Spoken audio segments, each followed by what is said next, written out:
मेहनत को बहुत हल्के में लिया जाता है। सब बात करते हैं ना कि मेहनत तो कोई भी करता है, सब थोड़ी हो जाते हैं। एक होती है मजदूरी वाली मेहनत या फॉर्मेलिटी वाली मेहनत, और दूसरी होती है डीप वर्क, फोकस वाली मेहनत। दोनों में फर्क है। एक इंसान जिसने खुद को अंदर से कॉन्कर कर लिया, वो उससे पावरफुल है जिसने 100 बाहर के लोगों को कॉन्कर कर रखा है। आओ वॉरियर मेंटालिटी के साथ में हद पार मेहनत के नियम जानते हैं। पहला नियम, हद पार मेहनत कहाँ करनी है, इसका डिसीजन अगर गलत ले लिया तो कितना ही फास्ट जाओ, कितना ही स्मार्ट जाओ, मंजिल से दूर ही जाओगे।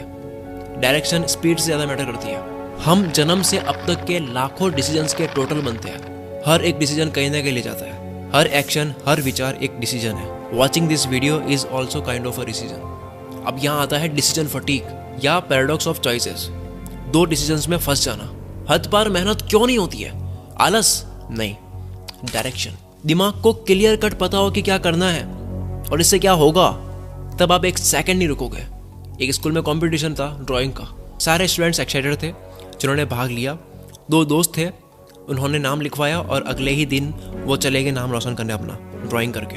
दोनों ने फुल प्रैक्टिस कर ली कि क्या ड्राइंग करनी है। कंपटीशन शुरू हुआ। उसमें से एक ने फुल तैयारी के बावजूद वहाँ गया।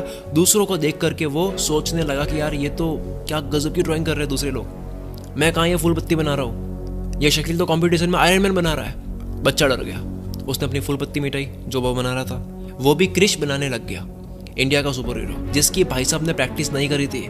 डिसीजन बदला किस वजह से? अब क्योंकि प्रैक्टिस नहीं कर रखी थी क्रिश की, तो फिर से डिसीजन बदला। भारी पड़ रहा था तो कुछ हल्का करने बैठ गया। अब वो जैसे हल्का करने बैठा तो वो भी सही से नहीं हो रहा था, तो सोचा कि जिसकी प्रैक्टिस की है वो कर लेता हूँ। जितने में टाइम पूरा हो गया, अब ड्राइंग नहीं कर सकते। डिसीजन फटीग ले डूबेगा। 90% से ज़्यादा मेहनत में कमी का कारण है माइंड क्लियर नहीं है। कोई आलस वगैरह नहीं है। अगर एक पेज पढ़ने से 10,000 अकाउंट में आता है तो पूरी किताब नहीं पढ़ोगे, क्योंकि माइंड को पता है कि क्या मिलेगा। डिसीजन लिया, माइंड में 1% भी नहीं लगना चाहिए कि यह नहीं होगा, तब होगी हद पार मेहनत। डाउट्स आपको रोकते हैं हद पार मेहनत से। नियम नंबर 2, बिना फोकस वाली मेहनत को मेहनत में नहीं, फॉर्मेलिटी और लेबर वर्क में काउंट करो। मेहनत का पार्टीशन कर दो। लोग कहते हैं कि crypto is the future, NFT, metaverse, artificial intelligence, electric vehicles, technology, ये सब फ्यूचर है, पर डीप वर्क और फोकस्ड माइंड रियल फ्यूचर है। जमाने के साथ फोकस, कंसंट्रेशन, अटेंशन स्पैन, या ये कह दो ध्यान लगाने की ऊर्जा या दिमाग का स्टेमिना कम हो रहा है, और जो चीज़ कम होती है उसकी डिमांड बढ़ती है। इस चीज़ का कंपटीशन बढ़ेगा कि कौन लंबे टाइम तक एक ही चीज़ पर फोकस कर पा रहा है। ये रेयर होता जा रहा है।